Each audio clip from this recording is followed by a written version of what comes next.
In the 90s, Disney Animation had a string of hits, and at some point they realized that they could come out with these art of Disney books, and they pretty quickly came out with the art of Pocahontas, the art of the Hunchback of Notre Dame, the art of all of the Disney hits from the 90s.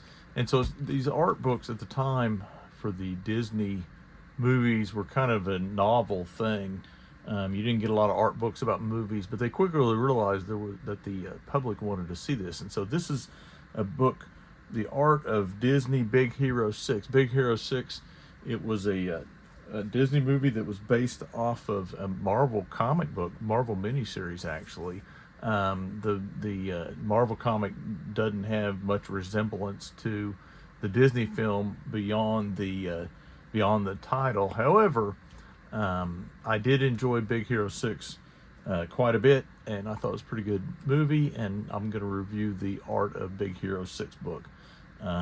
Disney, with that similar time frame of Big Hero 6, Tangled, some of the other movies that came out around that time, they went to this kind of landscape format. I kind of like it. It's easy to read. So let me flip through it and talk about it real quick. Cool illustrations on the end papers. Nice. And you get a lot of this kind of stuff in here. It's a lot of, I don't know if they're like inspirational designs, character designs. Start off, you get some forward preferences talking about the movie. And you get, they do a lot of these. It's almost like inspirational illustrations to kind of guide the way the movie looks. A shot of the characters. Starts off, you kind of get into the meat of the book here, the world of Big Hero 6. They talk about, or they show how they designed the world of San Fran, Tokyo.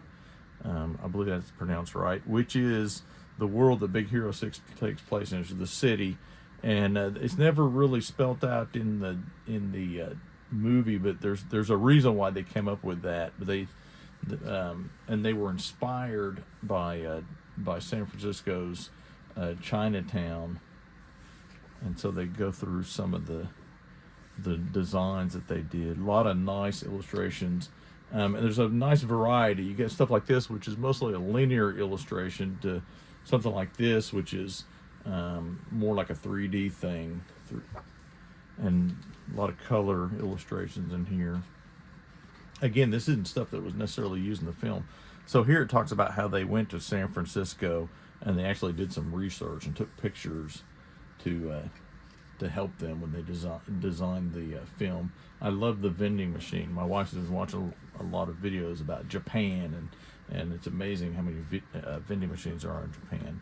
See, and here we go from something that's, I mean, most of these are digital, but it's a color, or this may even be a 3D thing, and then you have this that almost looks like it could be done by hand, even though, and the nice thing I like about this is all the illustrations credit the artist, and it also kind of tells you how they did it. Is it digital? Is it? There are a few in here that don't say graphite. There's some posters they made for the thing, and I don't know if this was ever used in the film anywhere. It may have been in the backgrounds. Lots of labels for products and stuff, and you'll see that as we go through here. Cars. If you've seen the movie Big Hero 6, it definitely had the idea, or it definitely was set in kind of its own world. Here they did an illustration of the house to kind of get how the house actually looks, similar to how you would in video games. You do like levels, do a level design. A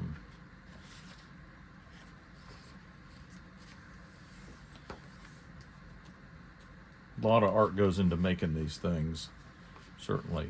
So here's the school, San Francisco Institute of Technology. If you haven't seen the film, I highly recommend you watch it. It's a pretty good film. It's unlike most other Disney movies, for sure. More logos they did for the school. See, here we have something that almost looks like a 3D illustration. And then, we go from that to this, kind of a black and white, almost like a quick and dirty sketch. It's all artwork that they need to flesh out the world that the movie takes place in. So if you've seen the movie, one of the characters comes from a wealthy family, and they end up kind of going into his mansion as kind of their headquarters, I guess. And so they had to design the mansion. Yeah, this was in the film. This was if I remember the film right, it's been a while since I've seen it. The character was rich, and so he had commissioned this illustration of himself. He didn't look like that necessarily, but that was what in his mind, that's what he looked like. There's the portal, which is a key part of the film.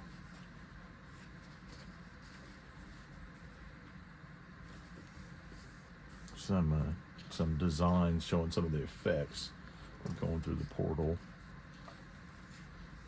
Another big building, lots of cool swoopy buildings in the film. Okay, so now we get into character design. This is all the characters, and I like how they kind of developed kind of a visual style for the film. Even though it's 3D, they have this just kind of showing like, here's what a real person musculature looks like. Here's kind of our shorthand that we're going to use, so our characters stay consistent even though the sizes change.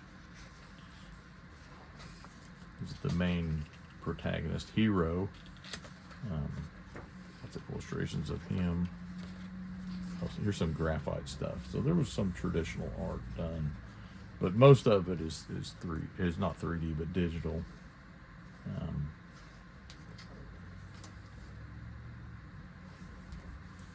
Baymax, of course, which is the robot, kind of the heart of the film, you could argue.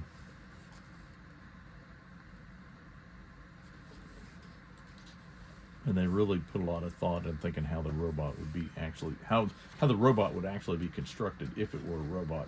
If you remember the film, Baymax was actually inflatable. He kind of came out of this box and just inflated, and then they put armor on him so he didn't get deflated during combat. Lots of cool development shots. Another character. That's his brother, I think. Yeah, that's his brother. Like I said, it's been a while since I've seen this show.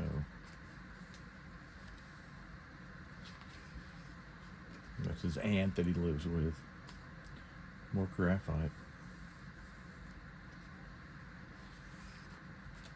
This cat. Go-Go.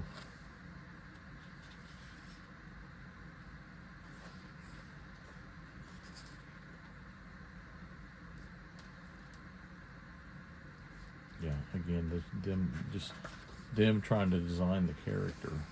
What is the character going to look like? Like I said, Big Hero 6 was a Marvel comic, but these characters were not in the Marvel comic.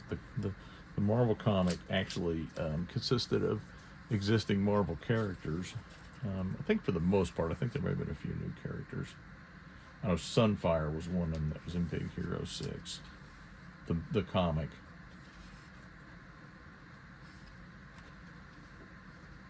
A lot of work goes into figuring out all the little details of the character and the character's look, their design, their clothing, little things like she's got the stuff hanging on her bag,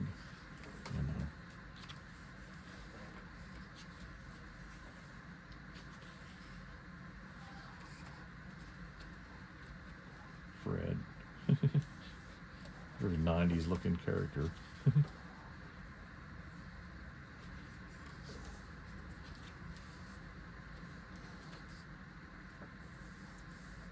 All the designs for Fred's character. I forget his superhero name, but he had the kind of the kaiju suit.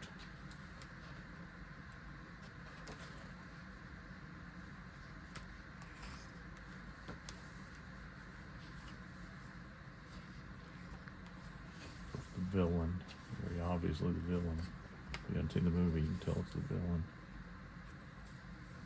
Some storyboards. One of my beefs, or one of the knocks against this book, is it doesn't show a ton of storyboards. But that's not uncommon for these books. Usually everybody wants to see the, all the development art they do.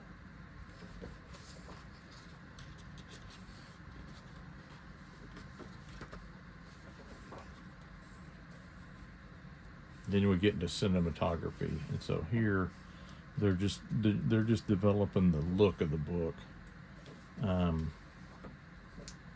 figuring out lighting effects. My wife is a lighting engineer, lighting designer, and she actually went to a lighting convention, the international lighting convention. They had one of the artists from Pixar there talking about how they lit the movie. They go to a lot of trouble to light them, and they come up with color.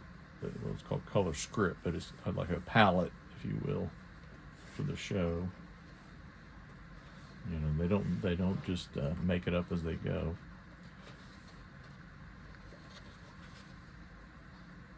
Nice piece of art opinion. Anyway, that is the art of Disney's Big Hero 6. If you haven't seen the movie, I'd suggest you see the movie. If you liked what you saw here, this is an older book, but I'm sure it's still available. Anyway, thank you for watching. If you enjoyed this, please consider subscribing to my YouTube channel. If you have anything, any comments or anything, leave a comment below. Thank you very much, and good night.